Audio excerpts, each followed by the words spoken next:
Padre, y del Hijo, y del Espíritu Santo. Amén. Pues nos ponemos en manos de Jesucristo, el Hijo único de Dios, eterno como el Padre, que ha venido a nosotros revestido de carne mortal en el seno de la Virgen María. Gloria al Padre, al Hijo y al Espíritu Santo. Como era en el principio y siempre, por los siglos de los siglos. Amén. Pues la segunda meditación lleva por título El misterio de Cristo. El misterio de Cristo.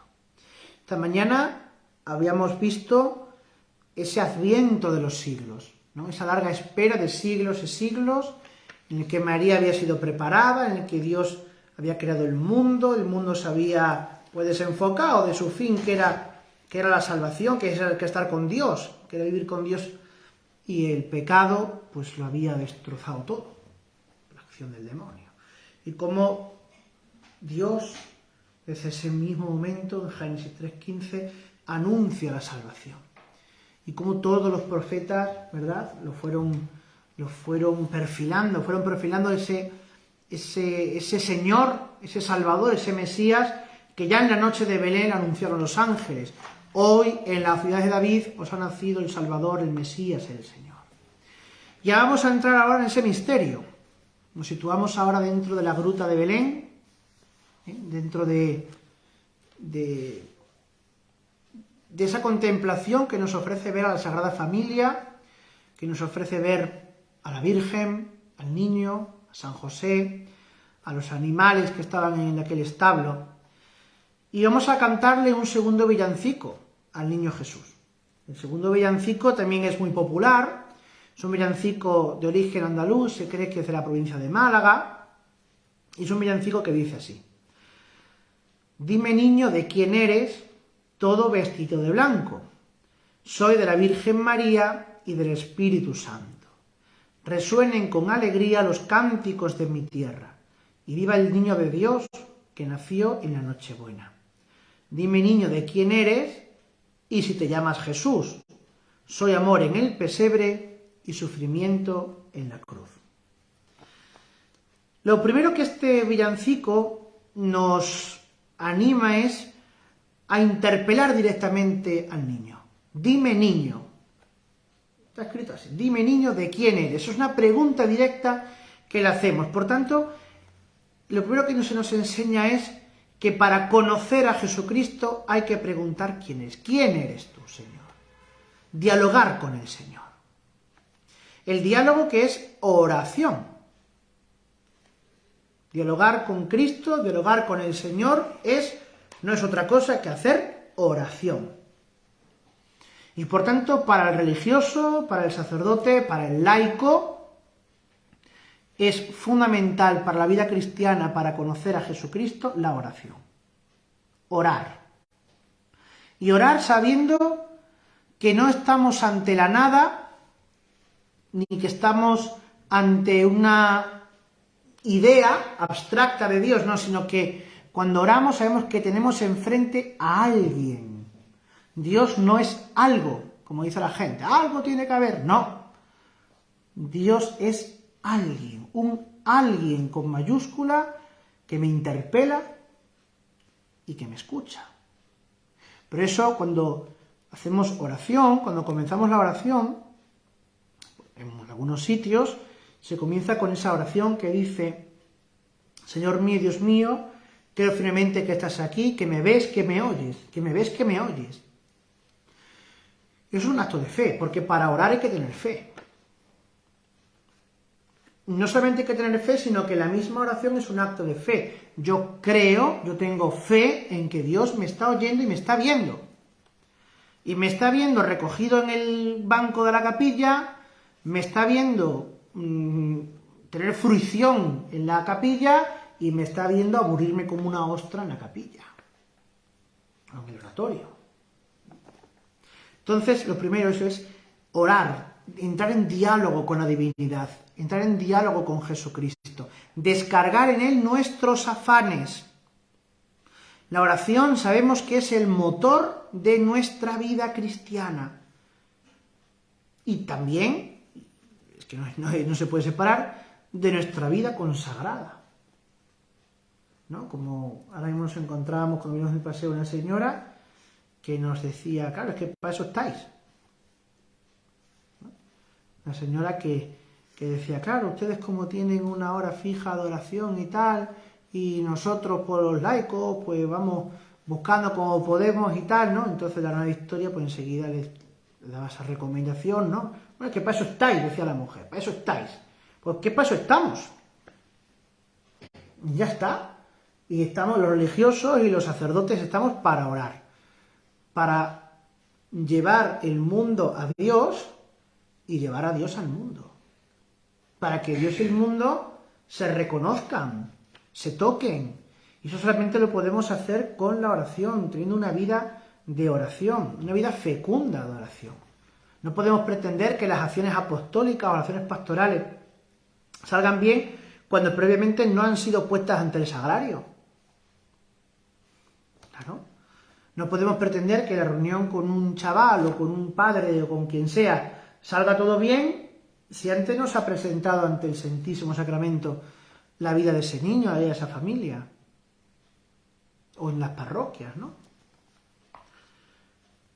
Y dice, sigue el villancico diciendo, todo vestido de blanco. Esta frase, lejos de ser una simpatía popular, tiene mucha amiga, porque que el niño esté vestido de blanco significa, en palabras de San Pablo, que la gracia de Dios ha aparecido entre nosotros. Esto es el acontecimiento grande de la Navidad. La gracia de Dios se ha manifestado entre nosotros. La gracia siempre está representada con el color blanco, porque el color blanco es un color solemne, es un color de solemnidad, es el color que usaban los sacerdotes paganos para ofrecer el sacrificio a los dioses, es el color que usaban los senadores romanos, ¿no? Cuando tenían que hacer un discurso importante en el Senado, vestían la toga blanca. Entonces, ese es el color de la gracia, el color de la divinidad, el vestido de blanco. Pero ojo, porque también, y aquí nos ayudan mucho nuestros hermanos orientales, cuando vamos al icono bizantino de la Navidad, los pañales de Belén son los sudarios de Jerusalén. Repito, los pañales de Belén son los sudarios de Jerusalén. El niño está vestido de blanco porque es un niño que está amortajado. Porque es un niño que nos está hablando ya de su muerte. El niño nace para morir y muere para que tengamos vida en abundancia, como esta mañana decíamos en la otra meditación. Por eso cuando veis el icono bizantino de la Navidad, que se os ha llegado la hoja diocesana última de Navidad, yo he hecho un comentario ahí lo pongo. El niño vestido de blanco está amortajado, porque no se puede disociar el misterio de Cristo. El misterio de Cristo, y aquí está, porque este es el centro de la meditación en la que estamos, es uno. Como la persona divina del Verbo divino es una, pero que ha asumido naturaleza humana. Por eso, con el dogma de Nicea, sabemos que Jesucristo es verdadero Dios, y con el dogma de Calcedonia, año 451, decimos que Jesucristo es Dios y hombre verdadero. Que las dos naturalezas, naturaleza divina y naturaleza humana, se dan juntas, pero sin mezcla, sin cambio, sin división y sin separación, en la única persona del Verbo. Bueno, pues como la única es la persona del Verbo, único es el misterio de Cristo. Y por eso, al lado del nacimiento del Señor, nos encontramos ya con una sangre martirial de los niños inocentes por Herodes.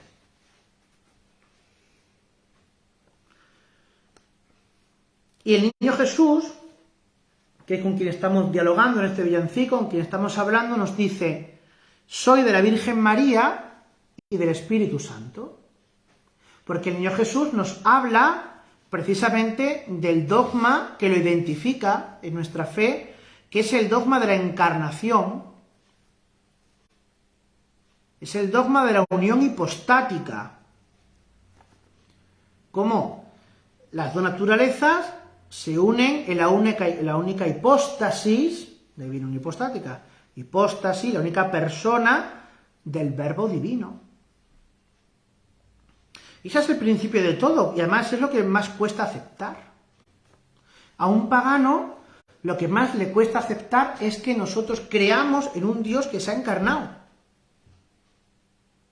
Nosotros no tenemos un diálogo ecuménico, o mejor dicho, un diálogo interreligioso porque hagamos acciones buenas, porque cualquier pagano puede hacer una acción buena, ¿no? Es decir, socorrer a un niño que se ahoga lo puede hacer un católico ferviente o lo puede hacer un musulmán que tenga un poquito de corazón y de alma.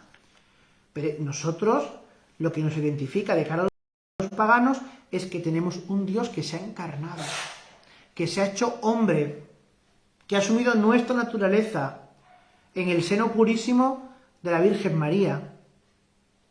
Y por eso fijaos que el primer gran problema al que tiene que enfrentarse la Iglesia, que le llevó a una gran división, fue precisamente con quien negaba todo esto, con Arrio, diciendo que eso no podía ser, que no podía ser que Dios tuviera un hijo y que ese hijo se hubiera encarnado, que en tal caso Jesucristo había sido creado con una materia, una especie como de demiurgo, que había sido creado, que había sido preparado, y por tanto era un Dios de segunda categoría. Y de ahí que cuando la Iglesia convoca concilio en Nicea, año 325, para delimitar la verdad, se hacen esos asertos cristológicos que 1700 años después seguimos rezando en el credo. Y en su único Hijo, nuestro Señor Jesucristo. Nació del Padre antes de todos los siglos, Dios de Dios, luz de luz, Dios verdadero de Dios verdadero, engendrado, no creado, homoousion con el Padre, de la misma naturaleza del Padre, porque en todo fue hecho, y que por nosotros y nuestra salvación bajó del cielo, se hizo hombre, y luego todo el ciclo de la vida pública de Jesucristo hasta su pasión, ¿no? Y aquí es donde podemos detenernos un poco, en estos asertos. Cuando yo rezo el credo de la Iglesia y comienzo a enunciar esas verdades de Jesucristo, ¿qué estoy diciendo? Primeramente lo reconozco como Señor, nuestro Señor Jesucristo, ¿no? Nosotros no somos como los luteranos, como los evangélicos, ¿no? Que dicen, ¿aceptas a Jesucristo como tu Salvador? Entonces ya te digo, acepto, ya está Salvador. No. Porque entonces haríamos estéril la verdad de la salvación de Cristo. Si San Juan dice que nosotros somos iluminados por Cristo por el hecho de nacer, nosotros no tenemos que aceptar a nadie. Él nos ha aceptado a nosotros. Porque Él ha muerto por nosotros. Porque Él se ha encarnado por nosotros. Y por tanto nosotros nos unimos, damos nuestro asentimiento, si queréis, de corazón, de voluntad, de mente, de conciencia, a algo que Él ya ha efectuado, a algo que Él ya ha hecho, a algo que Él ya ha dado. Y por eso le reconocemos como nuestro Señor Jesucristo. Además, fijaos que todas las oraciones de la Iglesia siempre concluyen de la misma manera. Jesucristo nuestro Señor, nuestro Señor. Y tenemos que aprender a hablar así. Tenemos que aprender cuando hablemos de Jesucristo a nuestros alumnos, a nuestros amigos, a nuestra gente, a aprender a hablar de nuestro Señor. Yo creo en nuestro Señor Jesucristo. Porque decir que creo en Jesucristo nuestro Señor, esa expresión nuestro Señor, nos hace a nosotros estar religados a Él. Yo no soy huérfano en este mundo porque tengo un Señor, porque tengo un Padre que me ama, un Padre que está conmigo siempre, un hermano que me asocia a su cruz, a su pasión, a su vida, a su encarnación. No lo cojas, Lucía, no lo cojas. Lucía. Que es la señora esta.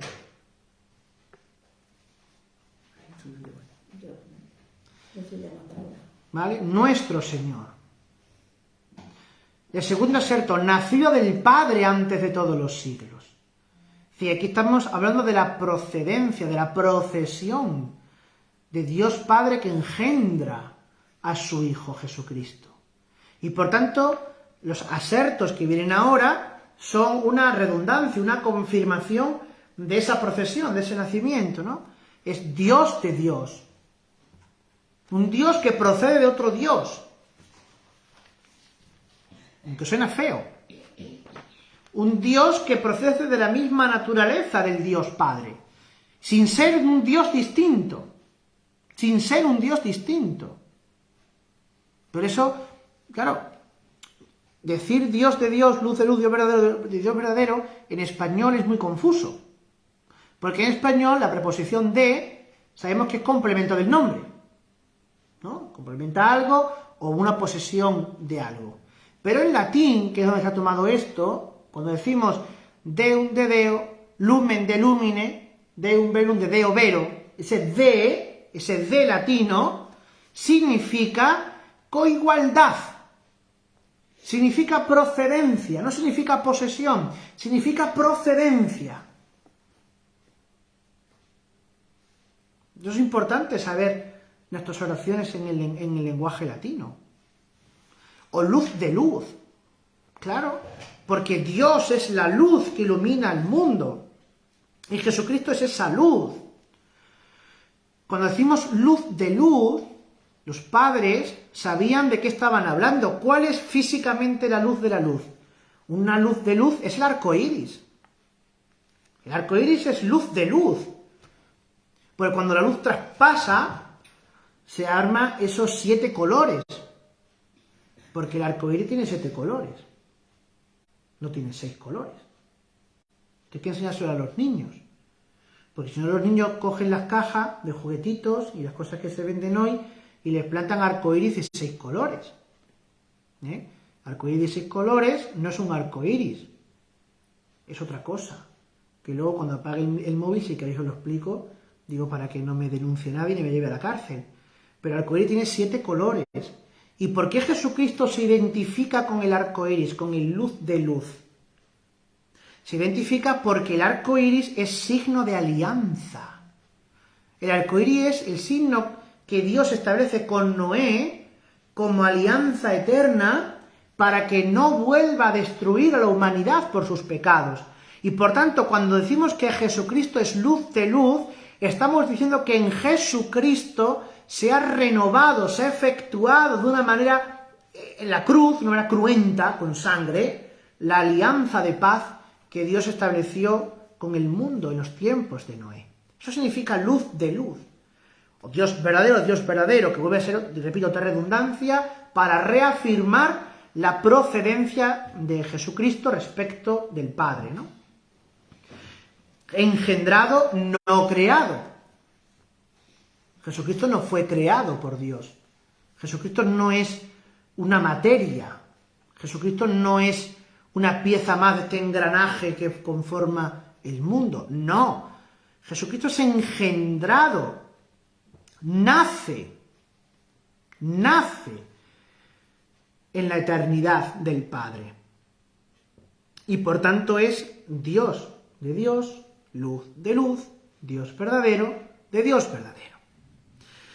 Y aquí viene la gran palabra de aquel concilio de Nicea, homoousion, de la misma naturaleza del Padre, consubstancial al Padre. Esto hay que saber decirlo bien en español, porque hay mucha gente que dice, de la misma naturaleza que el Padre. No, el que en español no es lo mismo que el de. El que establece una relación entre dos cosas distintas, ¿no? He cogido el jarrón que me has traído. Una cosa es el jarrón y otra cosa es tú me has traído este jarrón y lo he cogido. Entonces, no es de la misma naturaleza que el Padre, como queriendo comparar dos cosas, no. En español se tradujo, estas son de las poquitas cosas que se han traducido bien en español, del latín y del griego, de la misma naturaleza del Padre. Y volvemos otra vez a lo que hemos dicho, porque no se puede disociar el Padre del Hijo. Y ahí es lo que significa la expresión griega homoousion. Homoousion es homos, usía, misma sustancia, misma naturaleza, coigualdad entre el Padre y el Hijo. Y es por quien todo fue hecho. Es decir, Jesucristo es el modelo que tiene Dios Padre para hacer toda la creación, y además, no solamente es el mediador, no solamente es el mediador, no solamente es el modelo, sino que además es que se hizo para él. Ese por quien todo fue hecho, en latín significa en favor de. Se hizo en favor de Jesucristo. Por eso la creación ha sido redimida por Jesucristo. Él es el mediador que absorbe, que coge, que toma la creación y la presenta al Padre. Por eso esa representación antigua, ¿no?, de Jesucristo teniendo en sus manos el mundo y dándoselo al Padre, es la mejor representación que hay para entender la redención. Y es lo que nos dice San Pablo.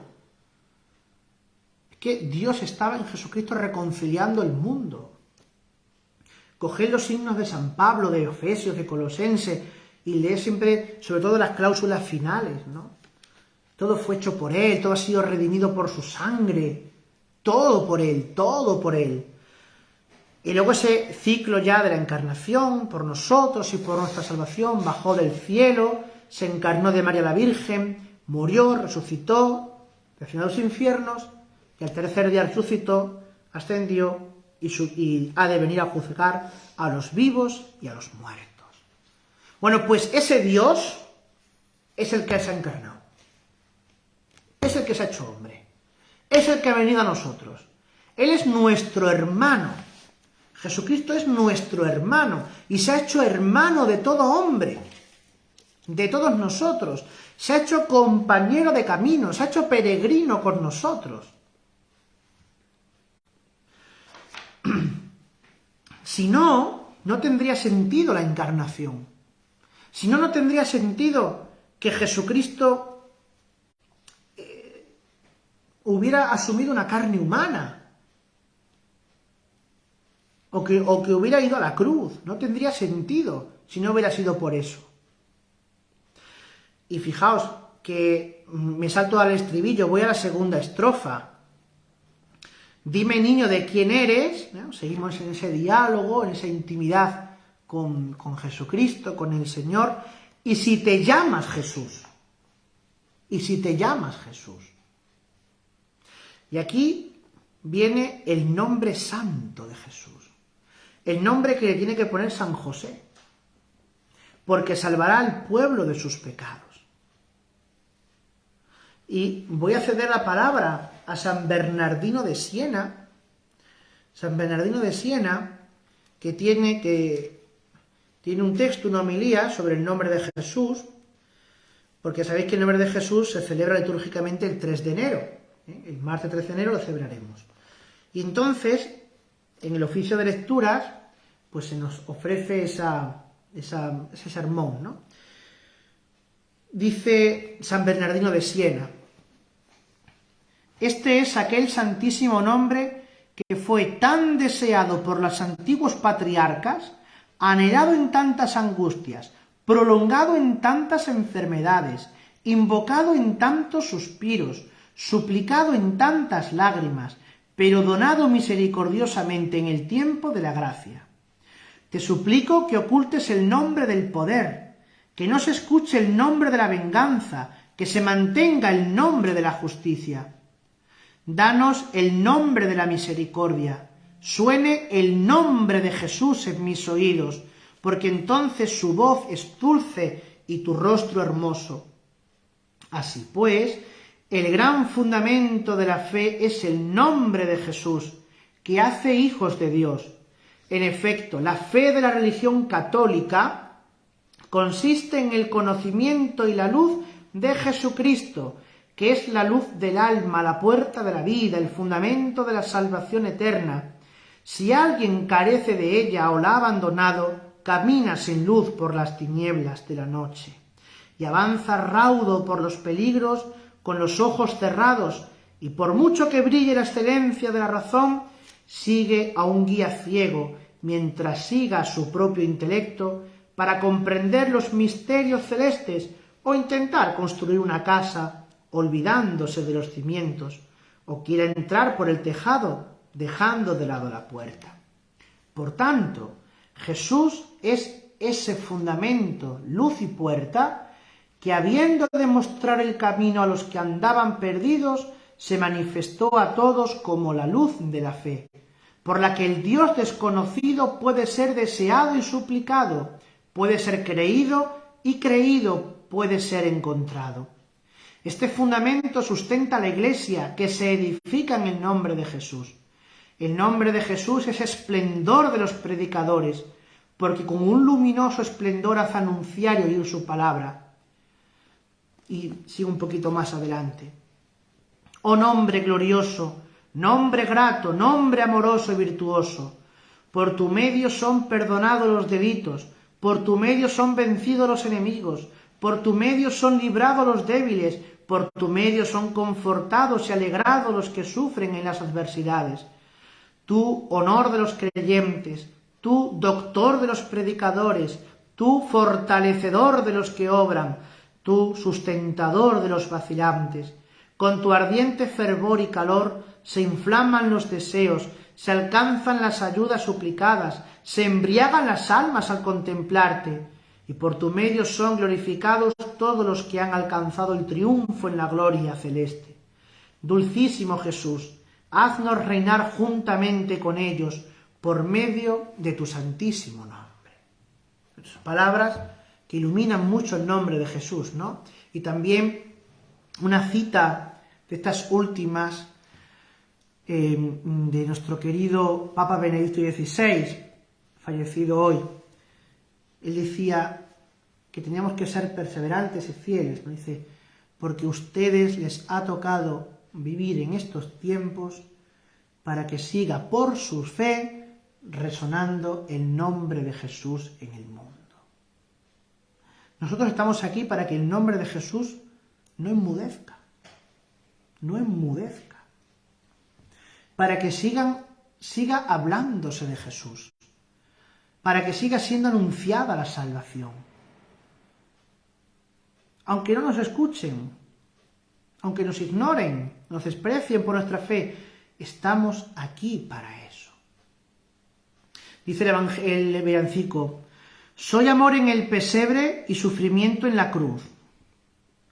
Volvemos otra vez al tema que hablábamos antes, ¿no? De los pañales de Belén son el sudario de Jerusalén. Y es que aquí decir soy amor en el pesebre y sufrimiento en la cruz nos vuelve a recordar que encarnación y redención es la unión de dos misterios en el único misterio de Jesucristo.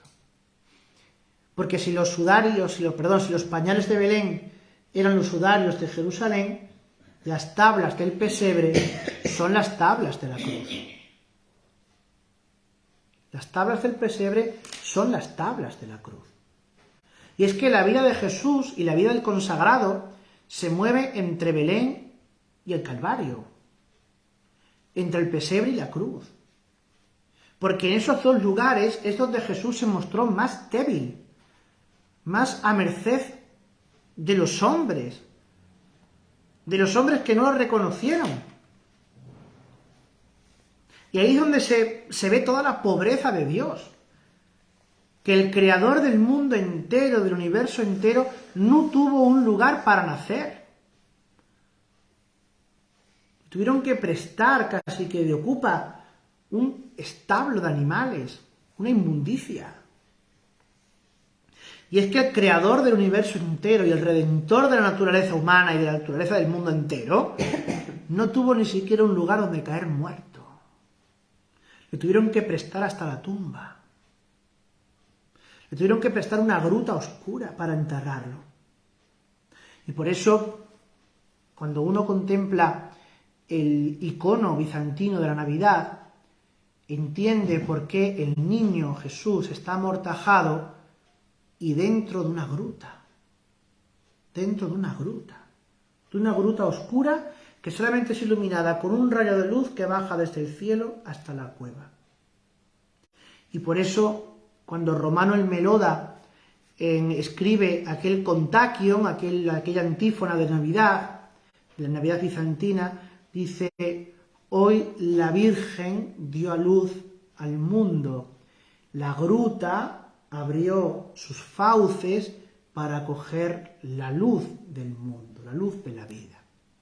Bueno, pues así fue. Así fue. Por eso nosotros, cuando decimos que Jesucristo entra a iluminar nuestras oscuridades, tenemos que pensar precisamente en estos misterios. Porque las oscuridades del alma, las oscuridades de la conciencia, son iluminadas, y es que solamente pueden ser iluminadas por la luz santísima de Jesucristo. Si la categoría luz aplicada a Jesucristo, que está en muchísimos textos del Antiguo y del Nuevo Testamento, yo creo, es una opinión un poco personal, ¿no?, que comparto, es un poco la mejor categoría para hablar de Cristo. Que la primera obra que Dios crea en el mundo es la luz. Y a partir de la luz distingue el día y la noche. Y según las fases de la luz, el hombre establece los ritmos del tiempo, los ritmos lunares, solares. Y San Juan habla de Cristo como luz. El profeta Isaías hablaba de esa luz que brilló para el pueblo de Israel en medio de la tiniebla. Jesucristo es la luz. Cuando el salmista dice: lámpara es tu palabra para mis pasos, luz en mi camino. ¿Quién es esa lámpara? ¿Quién es esa luz? Sino Jesucristo, que es la palabra y el camino y la verdad y la vida. Incluso fijaos que el Apocalipsis termina diciendo eso: y su lámpara es el Cordero. Y no necesitarán luz de lámpara ni del sol, porque su lámpara es el Cordero, porque el Señor los ilumina. Y los santos brillarán con esplendor de cielo, dice también el profeta Daniel. Jesucristo es luz, pero una luz crucificada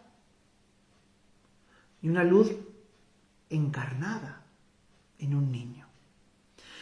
Y el estribillo de este villancico, pues que todos cantamos siempre con alegría, ¿no? Resuenen con alegría los cánticos de mi tierra y viva el niño de Dios que nació en Nochebuena, la alegría de la Navidad. La alegría es la palabra que está siempre en los grandes momentos, en los grandes acontecimientos de la salvación. Cuando le decía el profeta Sofonías: alégrate, hija de Sión.